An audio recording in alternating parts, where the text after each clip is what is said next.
Siguraduhan balang araw langit. Kung sa tatlo natin bisita, sabi ng Bible, for God so loved. Pag sinabing so love, pag sinabing I love you, di ba, mahal kita. Pag sinabing I love you so much, no, mahal na mahal kita. At yung Diyos, hindi lang God loved the world, kundi God so loved the world. Ganun niya kasobrang mahal ang sanlibutan. Sino yan? Tayo yan. Na ibinigay niya ang kanyang anak. Sino yung anak niya? Si Kristo. Na kung sino daw ang naniwala o nanampalataya kay Kristo, hindi na siya mapapahamak sa impyerno kung hindi magkakaroon ng buhay na walang hanggan. Sa mga bisita natin, may buhay na walang hanggan ka na ba? Ang tinuturo po namin dito is magkaroon ka ng buhay na walang hanggan. At pag nagkaroon ka daw nun, sigurado, diretso ka sa langit pag tayo ay namatay. Kung di pa po kayo sigurado, mamaya, sana makausap namin po kayo at gusto namin maituro sa inyo yung kasiguraduhan balang araw langit. Kasi, ang pagsisimba, okay yan. Pero kung 20 years ka na sa simbahan at hindi ka pa rin sigurado balang araw langit, parang wala siyang silbi, no? Sayang yung panahon, di ba?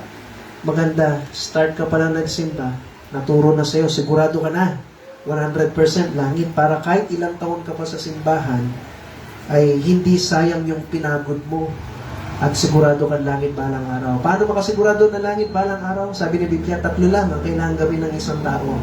Aminin mo na meron kang kasalanan, pagsisihan yung mga kasalanan mo, hingi ka ng tawad sa Diyos, at sabihin mo sa Panginoon, Lord, dalhin niyo ako sa langit balang araw.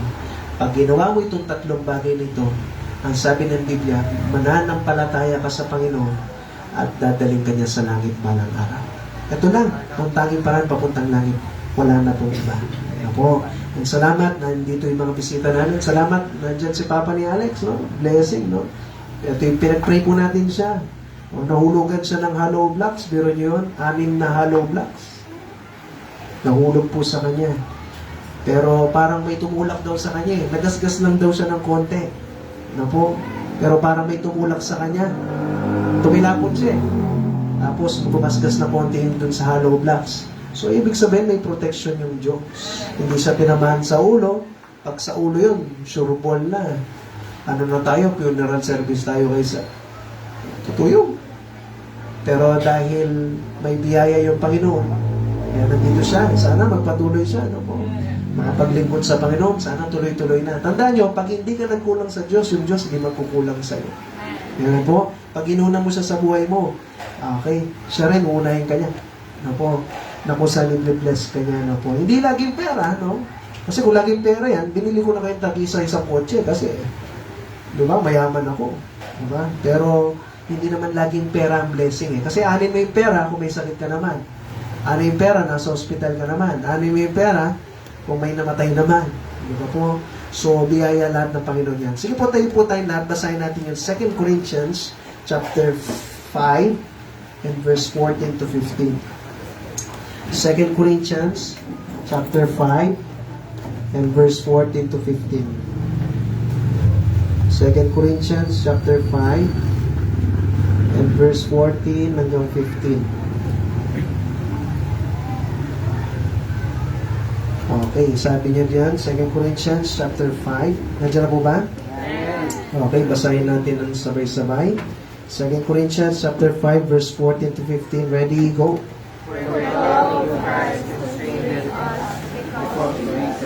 But if one died for all, then we're all dead. And that he died for all, that they which live should not henceforth live unto themselves, but to him which died for them and rose again. Okay, sige po. Mag-pray muna po tayo bago tayo magpatuloy. Okay, let's pray. Lord, salamat po sa binigay niyo po ng pagkakataon na makapagbahagi ng iyong salita. Tulungan niyo po kami, Panginoon, na maintindihan po ito at marami po kaming matutunan sa mga oras po nito. Panginoon, yung diablo, yung demonyo niya, gagawa yan lagi ng paraan para magbigay ng distractions at antok sa bawat isa. Panginoon, sayang naman po yung pagpunta ng bawat isa dito, Lord, kung aantokin lang po sila at di makakapakinig. Tulungan niyo po, Panginoon, na malabanan po ito at ito'y maging dahilan, Lord, para po mas makapaglingkod po kami sa inyo at maintindihan po namin yung salita po ninyo. Purihin po kayo, Lord, sa lahat ng bagay po nito. natin dinadala ko sa ligin ng pangalan, sa pangalan ni Jesus. Amen. Okay, sige, pwede na tayo makukuha. Salamat po sa inyo. Ay, yatang talaga nito yung nag-brown out. Brown out yata dito banda eh. Okay, yun.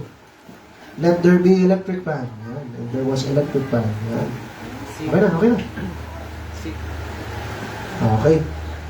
Sige, sabi po dito, nung binasa po natin, yung love of Christ daw, constrained us. Pag sinabing constrained, okay, means compel, urges, or stirs us. No?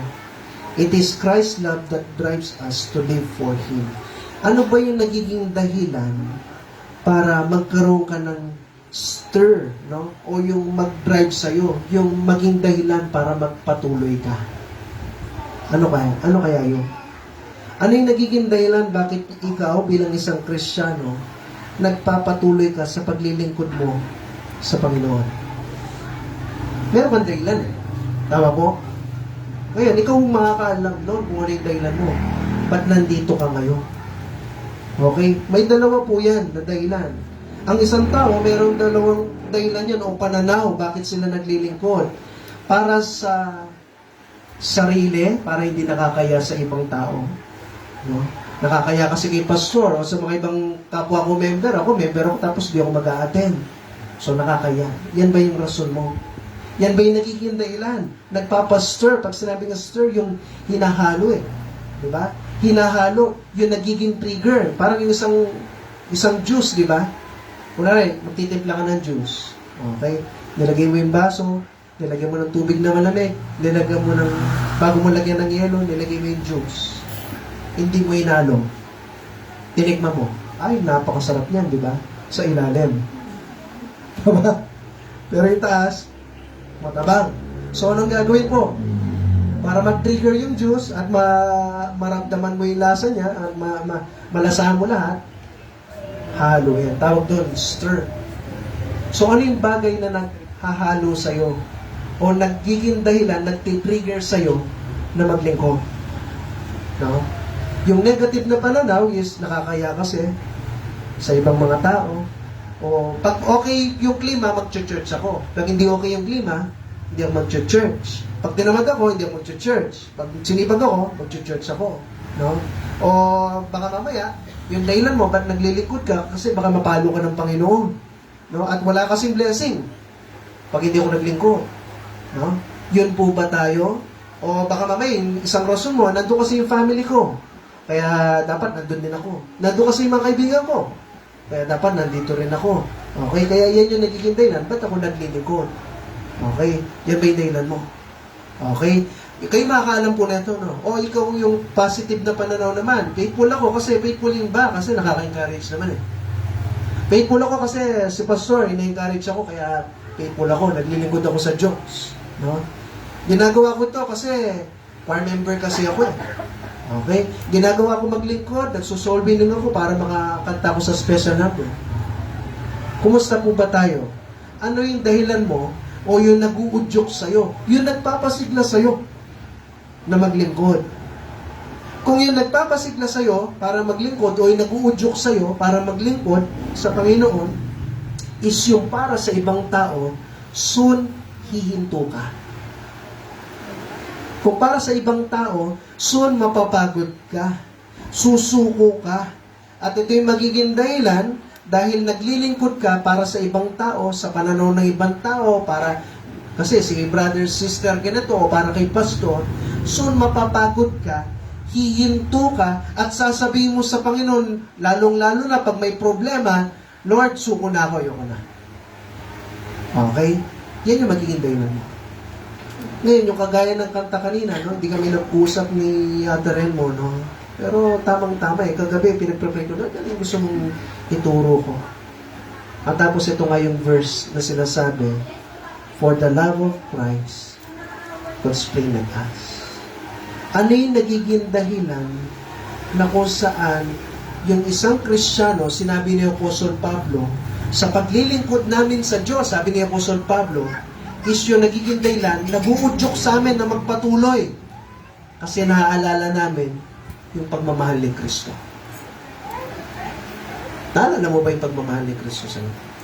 Naalala niyo ba yung video? Kagabi, pinanood ko na naman yung video na yung pinanood ko po sa inyo. Naiyak na naman ako.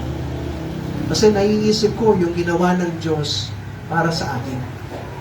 So ito yung nag-uudyok sa akin, nagtutulak sa akin na magpatuloy, na maglingkod. Di ba kayo yung mga kabataan, lalong-lalo na dahil sa kahirapan ng buhay? Maraming mga nagsasabi, kaya nag-aaral ako maayos kasi naalala ko yung pagmamahal ng magulang ko. Tama po? Nagtatrabaho sila, nagtitinda, ganito ganyan, nangangalakal o naman, para may kakainin lang kami. Tapos hindi pa ako magsisipag mag-aral. Tama po? O kaya nung nangyari po sa atin, sa iba sa atin, di ba? Nagpatuloy ka nag-aaral. Kasi bakit? Nag-uudyok sa'yo yung pagmamahal sa akin ng magulang ko, naghihirap sila, tapos magtatambay lang ako. Okay? Nagtatrabaho na matindi, tapos maglalakwatsa lang ako, hindi pa ako mag-aaral mabuti. Kaya yung iba, nag-aaral ng maayos. Di ba po? O ngayon, tayo naman sa buhay Kristiyano, ba't ka naglilingkod? Ba't nandyan ka sa upuan na yan? Bakit ka nag-outreach, nagsosoul winning? Yung nag-uudyok ba sa'yo dahil nakakaya? O yung nag-uudyok sa'yo kasi minahal ako ng Diyos? Amen po? At ito yung nagiging dahilan. Bakit kung yung si Kristo ginawa niya lahat sa akin, ito yung mag-uudyok sa akin na ako, gagawin ko naman lahat para kay Kristo. Ngayon pag-aralan natin, si Kristo mahal niya tayo ng sobra-sobra. At kahit na itong apat na ito naranasan niya, nagpatuloy pa rin siya. O ikaw, what if naranasan mo itong apat na ito? Magpapatuloy ka pa rin ba? Mag-church ka pa rin ba? Maglilingkod ka pa rin ba? Ano yung mga naranasan ni Kristo? Number 1, forsaken by His people. Ibig sabihin ng forsaken, tinalikuran, iniwan. What if yung pamilya mo, tinalikuran ka na at iniwan? Dahil nag-church ka, magpapatuloy ka pa rin ba? Ang sabi ng Bible sa Isaiah, buksan po natin ito. Yung mga kasama po natin, no, kung meron po silang mga, ay hirap po sila magbasa ng Bible, mag-open ng Bible, tulungan po natin sila. Sabi ng Isaiah chapter 53. Isaiah chapter 53 and verse 3. Ako. Isaiah chapter 53 and verse 3.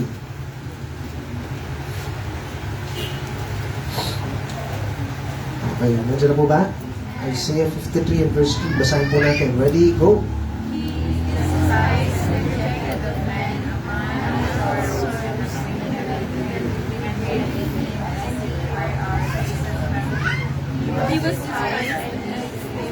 Yan.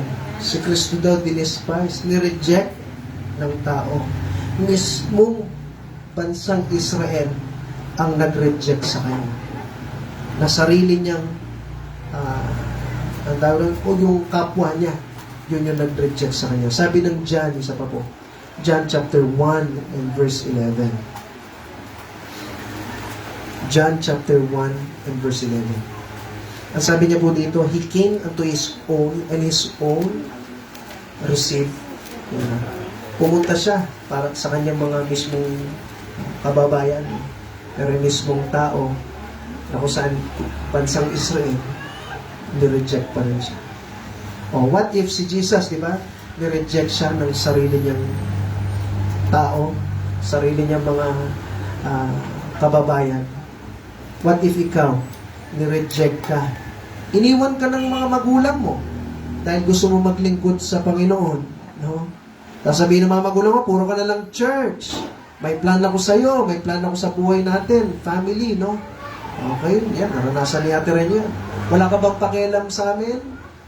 Nag-aaral ka sa labas, graduate ka, board exam, passer, magtatrabaho na lang para makatulong sa pamilya, tapos ngayon magba-Bible school ka.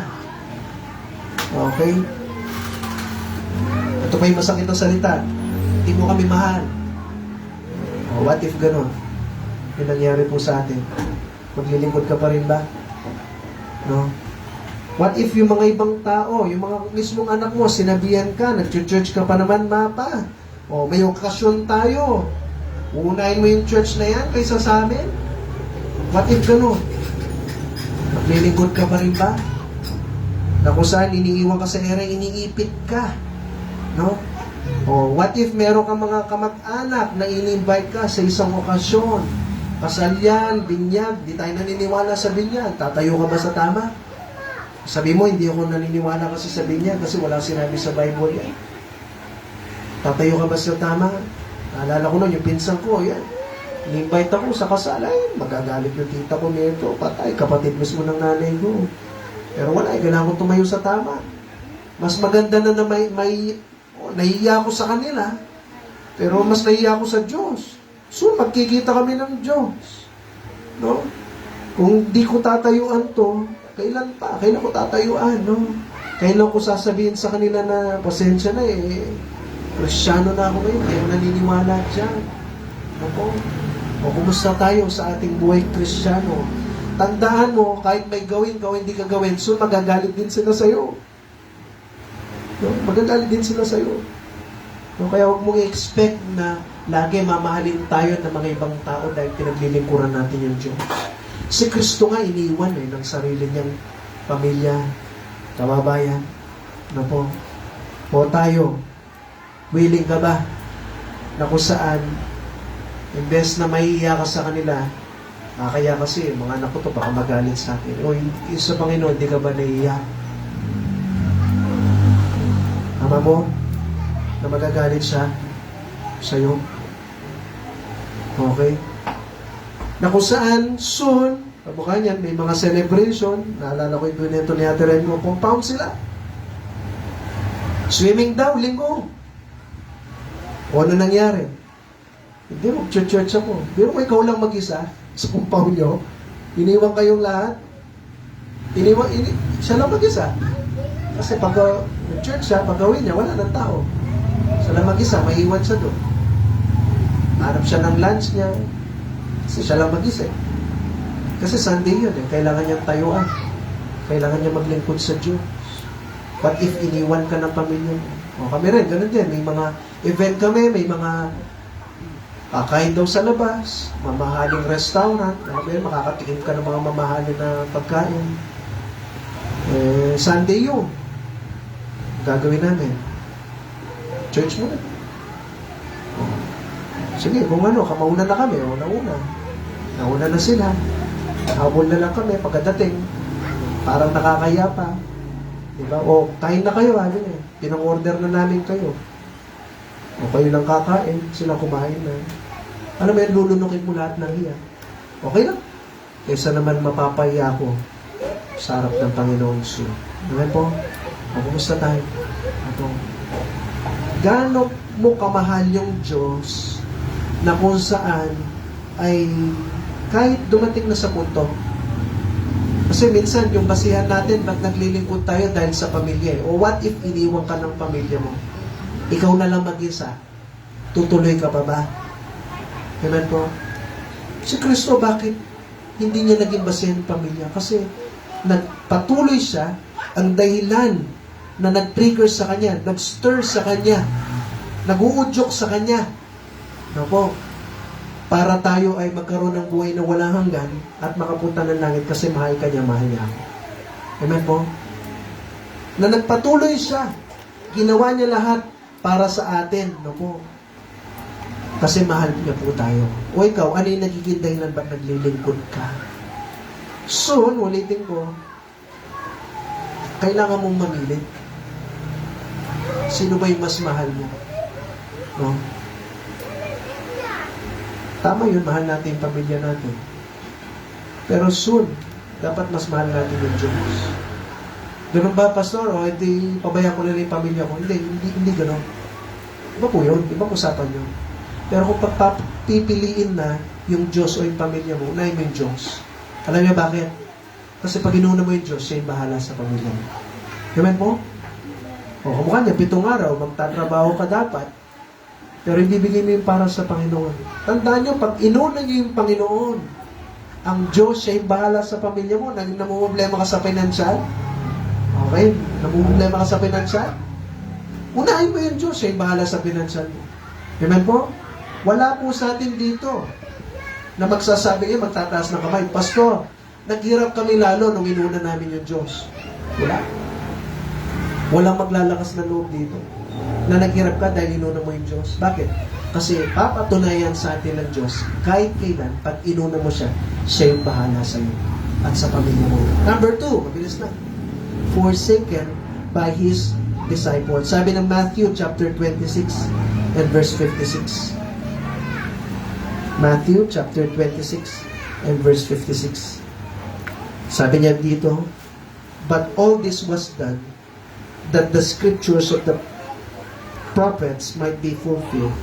Then all the disciples forsook Him and fled.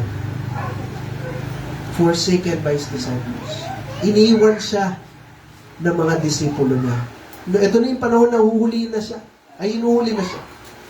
Si Peter, nagyayabang pa, Lord, kahit kunin ka nila, patay ka nila, pag namatay, mamamatay din kami. Okay? Pero nung naguhulihan na, wala na sila.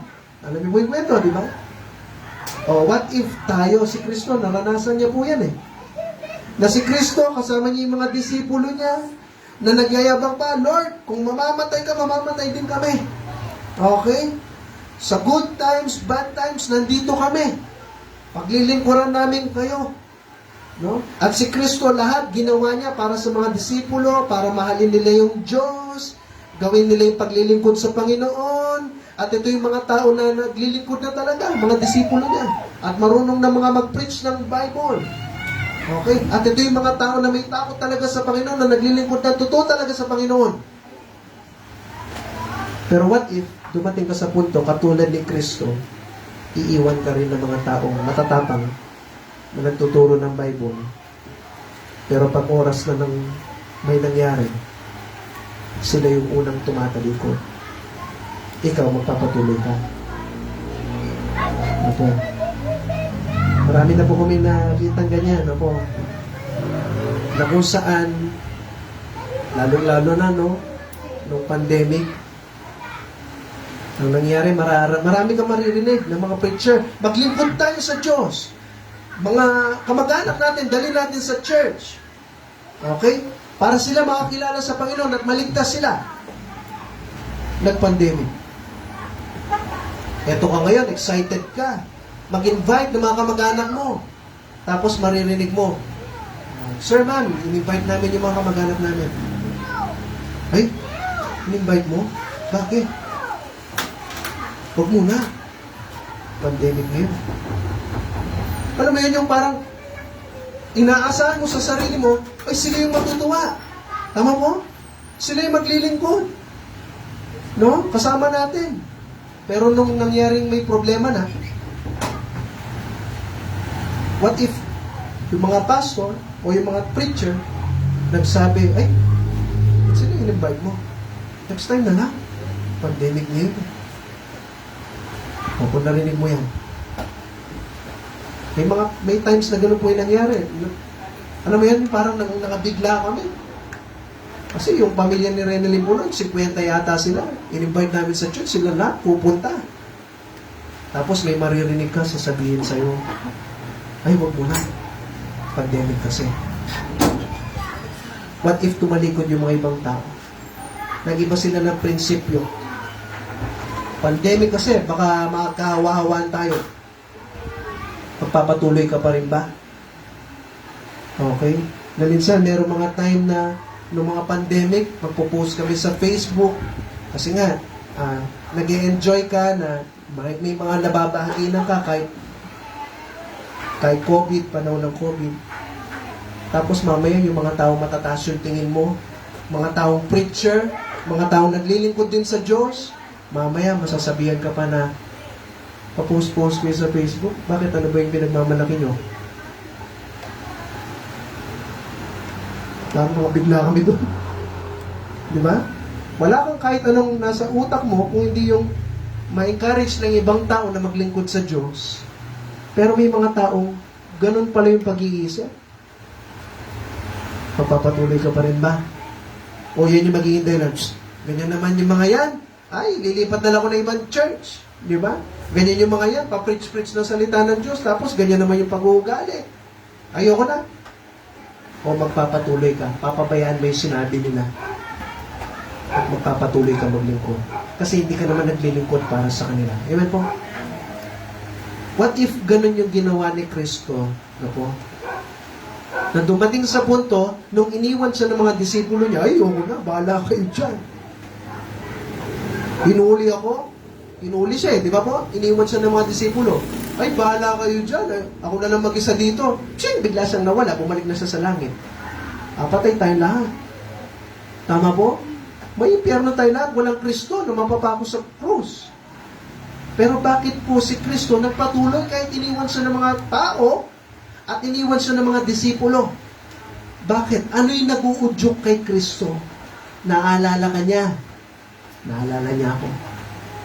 Mga tao na mahal niyang sobra, na kahit iniwan na siya ng mga iba, kahit mismo mga disipulo niya, dahil iniisip niya tayo lahat, ay, yung tao mapupunta sa impyerno. Kaya anong ginawa niya? Dahil sa pagmamahal ni Kristo, nagpatuloy siya. Amen po? Number 3, mabilis lang po. Face, fears, suffering. Sabi ng Isaiah, chapter 53, and verse 5. Isaiah 53, verse 5. But He was wounded for our transgressions. He was bruised for our iniquities. The chastisement of our peace was upon Him. And with His stripes, we are healed. Si Kristo daw ay na-wound, okay? Sinugatan para sa mga kasalanan po natin. No? Pinaglalatigo siya. Pinahirapan siya. Sabi ng Matthew, buksan po natin to. Matthew chapter 27 and verse 29 hanggang 30. Matthew chapter 27 and verse 29 hanggang 30. Okay, ito po yung mga panahon na si Kristo ay pinapahirapan na ng mga sundalo. Sa verse 27, then the soldiers of the governor took Jesus in the common hall and gathered unto him the whole band of soldiers. Sa verse 20, and they stripped him.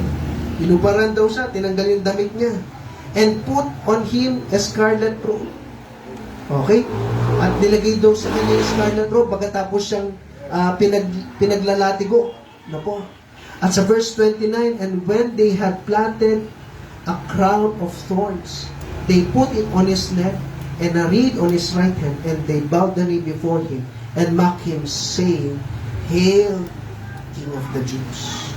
At sa verse 30, and they spit upon him and took the reed and smote him on the head. Ano nangyari po? So, si Kristo, pinatog yung koronang tinik sa kanya. Hari ka, di ba? Tapos binigyan siya ng kahoy. At tapos mamaya, kinuha yung kahoy, pinalo sa ulo niya habang nandun yung koronang tinik. Imagine niyo, yung pinapahirapan ka na, o what if pinahirapan ka na, maglilingkod ka pa rin ba? Nung si Kristo, nung naranasan na niya yung paghihirap, po, kung naalala niyo yung video, iyak ako nang iyak dun sa video na yun. So, sobrang pagmamahal ng Panginoon sa atin, pwede nang bumitaw ko. Pero dahil mahal na mahal niya po tayo, nagpatuloy siya. Okay, tapos tayo, konting pagod lang, konting sakripisyo lang para sa Panginoon. Ayaw mo pa. Mainit kasi. Di ba? Wala kasing time. Encourage ko po kayo. Kung totoong mahal mo yung Diyos, bibigyan mo siya ng oras. Amen po? What if hiniling sa atin ng Diyos, no po? Para makapunta ka ng langit, kailangan mo munang mapagod sa krus, malatigo, bugbugin, no po? Okay? Bago mapatawad yung kasalanan mo. Sa tingin nyo po, may langit po tayo ngayon? Wala. Sino yung willing na pagbubugbugin dito? Latiguin at ipako sa krus. Yung mga nakikita nyo nga yan, pag Holy Week, di ba, may mga nagpapapako, gumagaya. May ano pa yan eh. May, ano tawag dito? May alcohol pa yung, dapat stainless pa dapat yung ipapako. At may bayad pa yun.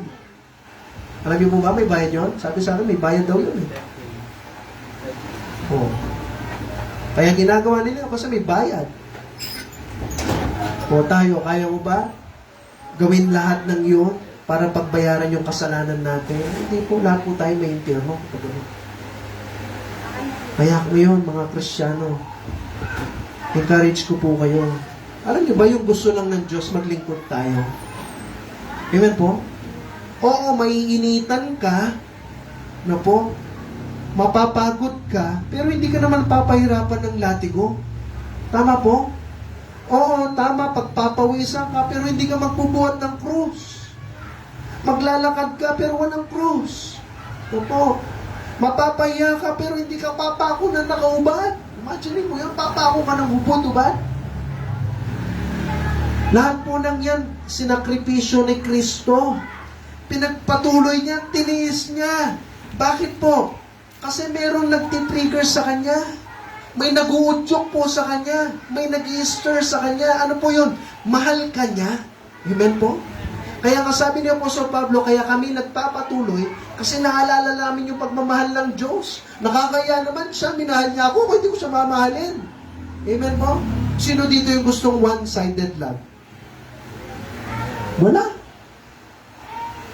Gusto mo, kung minamahal mo siya ng todo, mamahalin ka rin niya ng todo. O tayo, kumusta po ba tayo? Mahal mo rin ba yung Diyos sa buhay mo? Kasi kung mahal mo yung Diyos, yan yung nag-uudyok sa'yo na magpatuloy. Maiinitan ka, mapapagod ka, na po, mahihirapan yung katawan mo, magkakasakit ka dahil sa paglilingkod mo at sa pag-church mo minsan, no? Pero dahil mahal mo yung Panginoon, magpapatuloy ka. Amen po? Sabi ng Galatians 2 verse 20, basahin po natin. Galatians chapter 2 and verse 20. Galatians chapter 2 and verse 20. Sabi niya dito, I am crucified with Christ. Nevertheless, I live, yet not I, but Christ liveth in me. And the life which I now live in the flesh, I live by the faith of the Son of God, who biro mo yun, ganun kakamahal ng Diyos na ibinigay niya kanyang buhay para sa iyo, para sa akin. O ikaw, hindi mo ba pwedeng isuko yung buhay na yan na, Lord, sige, mag-church na ako lagi. Maglilingkod na ako lagi sa iyo. At kung ako, member ako ng Christ Saves Bible Baptist Mission, sasama ako sa outreach, sa visitation, sa extension. So bakit? Oo, mapapagod ako, pagpapawisan ako, pero salamat po, Panginoon. Hindi ko na mararanasan yung pagpapapa ako sa krus. At kayo, ginawa niyo lahat yan para sa akin. Ito naman yung pwede ko magawa, mga maliliit-liit na bagay para sa inyo. Amen po? Kahapon na, nakaka-encourage si Tatay Ernesto, kasama ko siya, ganun-ganun siya. Buhati ko na nga sana siya, kasi masakit pa yung likod ko eh.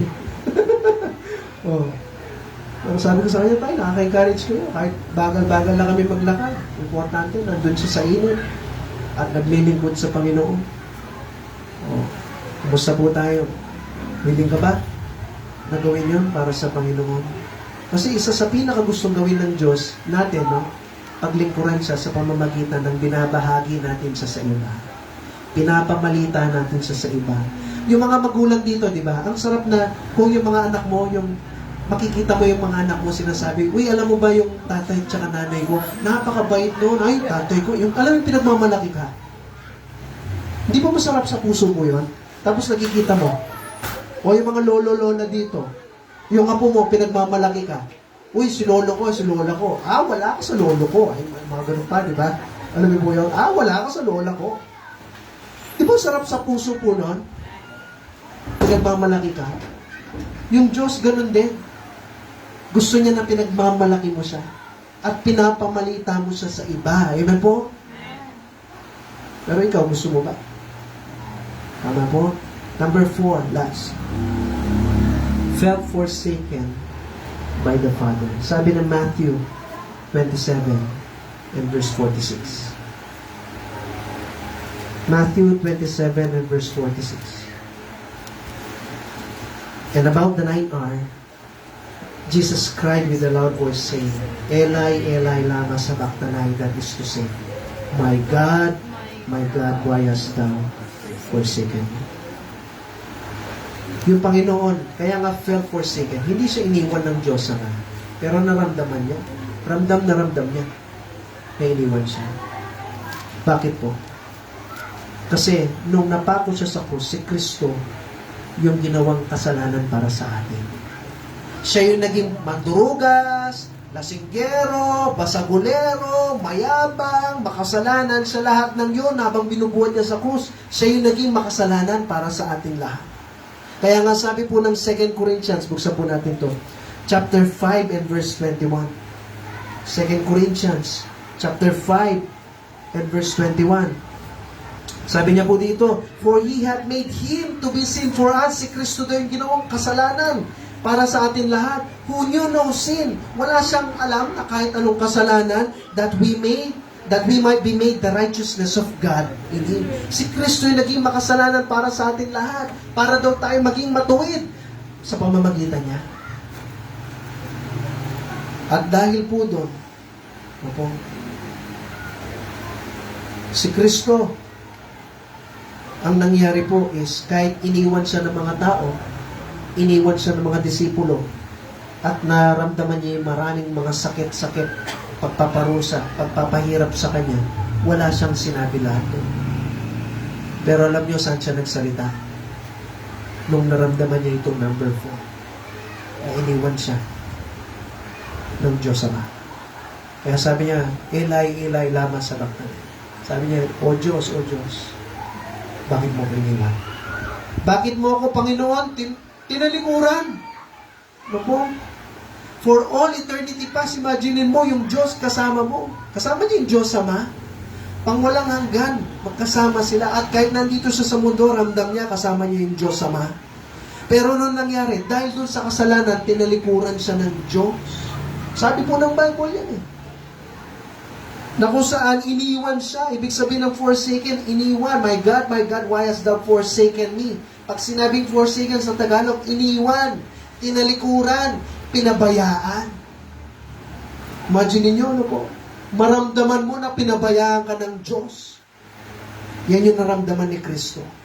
Pero alam nyo, kahit naramdaman niya yon, dahil sa pagmamahal sa ating lahat, pinagpatuloy niya.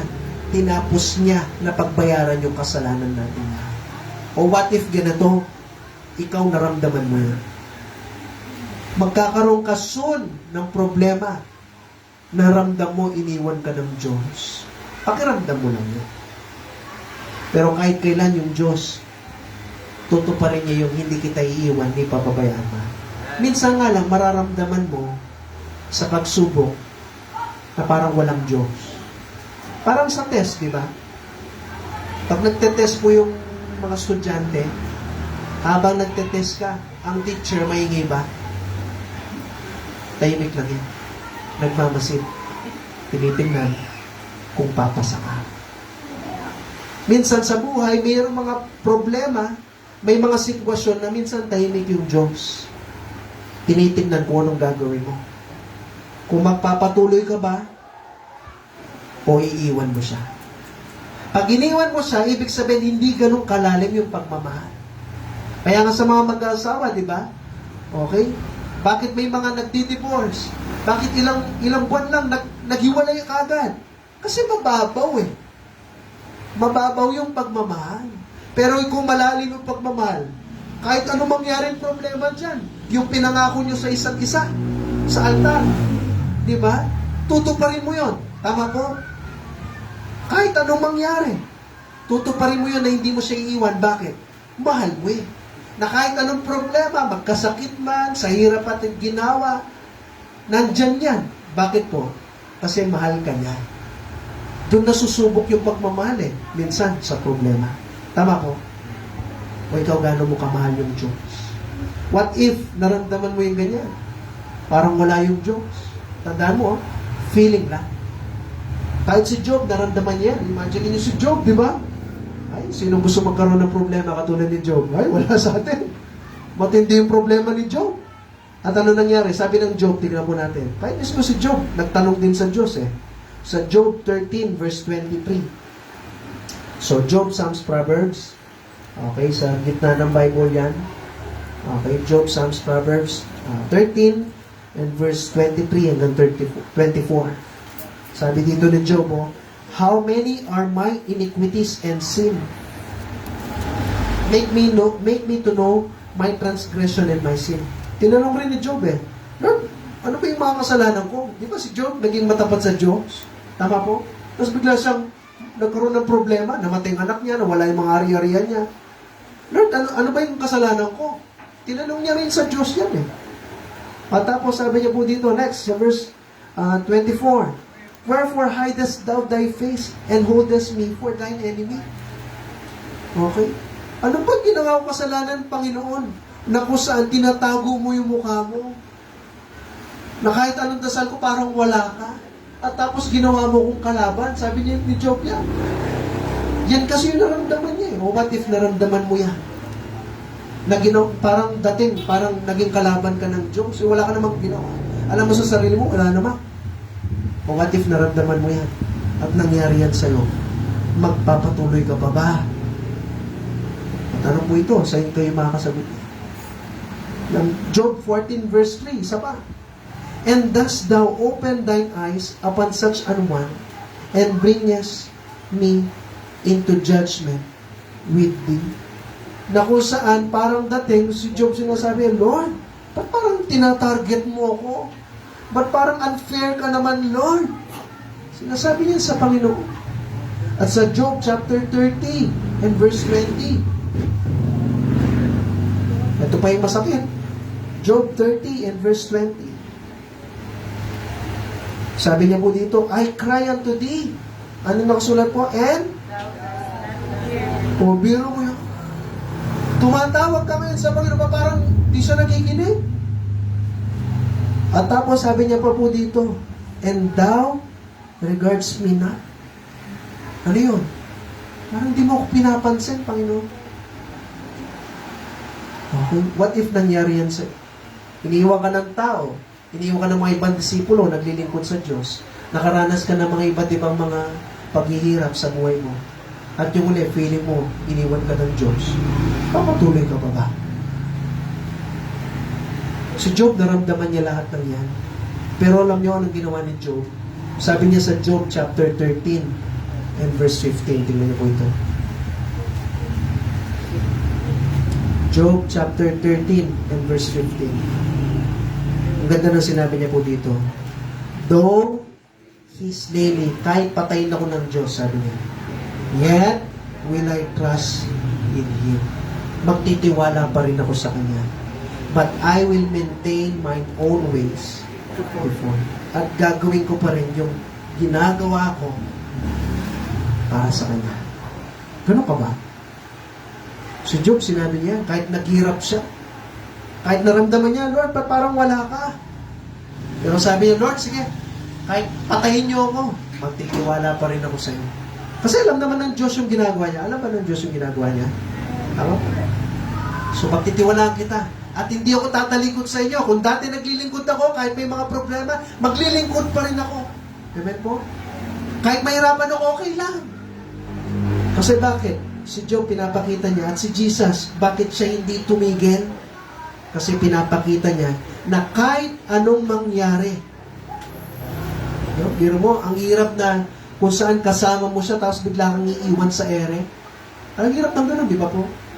Na kung saan kasama mo yung Panginoon, o kasama mo yung ibang tao na naglilingkod, tapos biglang nawala. O, magpapatuloy ka ba ba?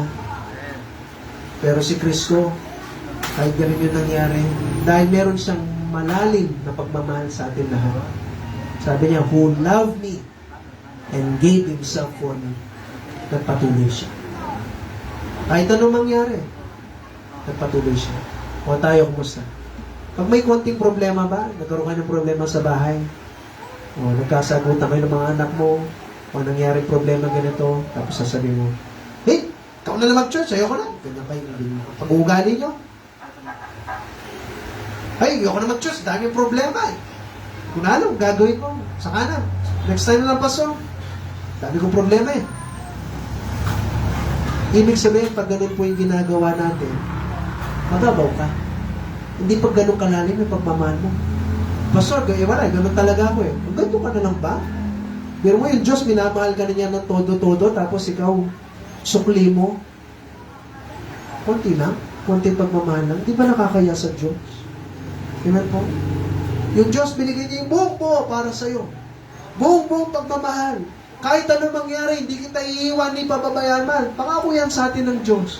Tapos tayo, pag may problema, ikaw yung nag-iiwan sa ere. Sino dito yung gustong iniiwan sa ere? Ano po ba?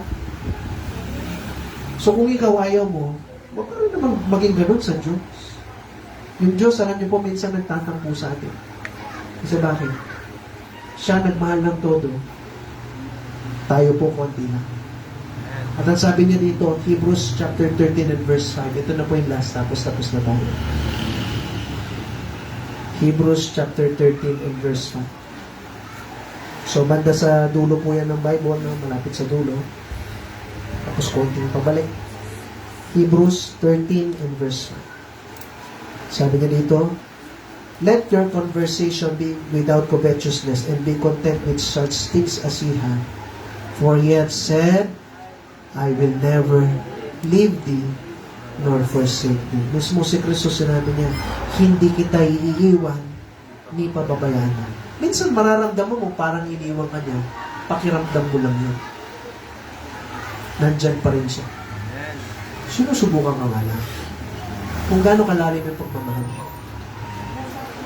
Kasi bakit po? Minsan sa pagsubok, doon na pruweba, doon nakikita kung gaano kalalim ang pagmamahal. Tama po? Di ba yung mga ladies natin, yung ako sa inyo, ano po, sana nagpakipot naman kayo noon kung nililigawan kayo, di ba? Di ba? Noong nililigawan, di ba? Minsan pinapahirapan mo po yan eh. Papabuhatin mo ng ginito, noon, magiging pa ng, di ba tawag? Nagiging pa naman. Okay? Hindi ka kagad-agad nagpapabuhay. Bakit? Ba't ginagawa ng mga ladies yun? Bakit? Sinusubukan mo kung mahal ka talaga eh. O mahal ka lang dahil haba ng hair. O, dahil mahaba ng hair mo. Dahil nagagandaan lang sa sayo. O dahil mahal ka niya talaga. Amen po? O. Ikaw nga, sinusubok mo. Yung Diyos ganun din. Tinitingnan niya kung gaano kalalim yung pagmamahal mo. Okay. Ngayon, pag iniwan mo siya, pag may nangyari na iniwan ka ng pamilya mo, wala ka na rin. Pag iniwan mo siya, pag yung mga naglilingkod sa Diyos, wala na rin, wala ka na rin. Pag iniwan mo siya, pag may problema, at pag iniwan mo siya, pag nararamdaman mo na parang wala ang Diyos, then mababaw ka. O, kumusta tayo sa paglilingkod? Ang buhay Kristiyanong babae, papalya-palya lang. On and off, pag di ka busy, na-church ka. Pag busy ka, wala ka sa church. Ganun ba yung buhay Kristiyano mo? O, tapatin ko po kayo pag ganun yung buhay Kristiyano mo, hindi mo siya ganun kamahal. Mas mahal mo yung iba. Kasi bakit? Kung nakanino ka ngayon, kung sino yung sinasamahan mo, yun yung mahal. Tama po. Kaya may bawat pamilya dito, di ba? Kaya yung mga mag-asawa, nandiyan kayo, mag-asawa. Magkasama kayo. Kasi yun yung mahal mo eh. Hindi ka pupunta ng ibang bahay. Tama po? At doon ka titira. Kung nasaan ka, yan yung mahal mo.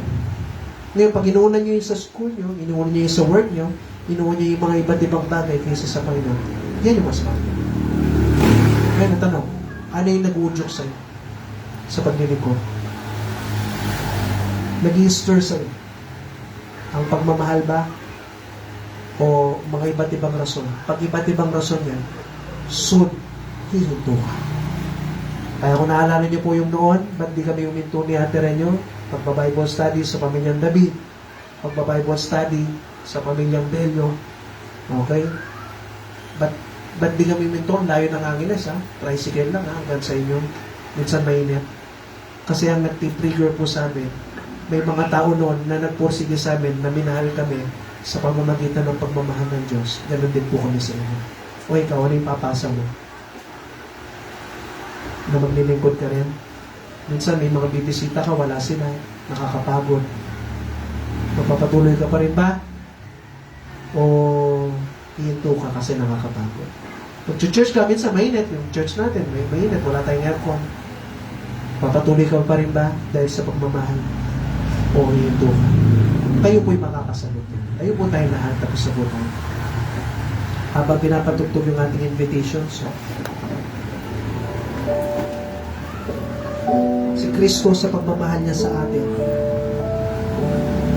Kahit iniwan siya ng pamilya, iniwan siya ng mga disipulo, iniwan siya ng mga kaibigan, kahit may nangyari na pinahirapan po siya, at kahit yung pinakamasaklap, yung Diyos Ama, finersake daw siya, tinalikuran siya, iniwan siya, pinabayaan siya. Yun yung naramdaman niya. Pero dahil sa pagmamahal, nagpatuloy siya. O kumusta tayo? Gaano mo kamahal yung Diyos? What if may nangyari po na sitwasyon ng buhay na pinapapili ka na, pamilya o yung Diyos? Pinapapili ka na kung saan yung maayos na buhay o yung Panginoon? Kumusta po tayo? Lilingkod ka pa ba o hindi? Tandaan niyo po kung yung dahilan ba't nag-church po tayo dahil sa ibang tao, soon, masasaktan ka, mabibigo ka, magsasawa ka, mapapagod ka, then mag-quit ka. Wala na kayo dito. Pero encourage ko po kayo, sana yung paglilingkod natin sa Diyos, yung dahilan na nag-church ka kasi mahal mo yung Panginoon, naiintindihan mo yung ginawa niya para sa'yo, sa pamilya mo, na balang araw langit ka at wala tayong kahit anong pwedeng may bigay sa Panginoon kundi paglilingkod lang. Na kahit anong mangyari ngayon dahil sa pagmamahal mo sa Panginoon, kahit iwan ka ng pamilya mo, mga ibang tao, o kahit anong masabi ni Pastor dito na nasaktan ka, o yung mangyaring sitwasyon ng buhay, at minsan mararamdaman mo parang naglilingkod ako, parang iniwan naman ako ng Diyos, parang lang yun.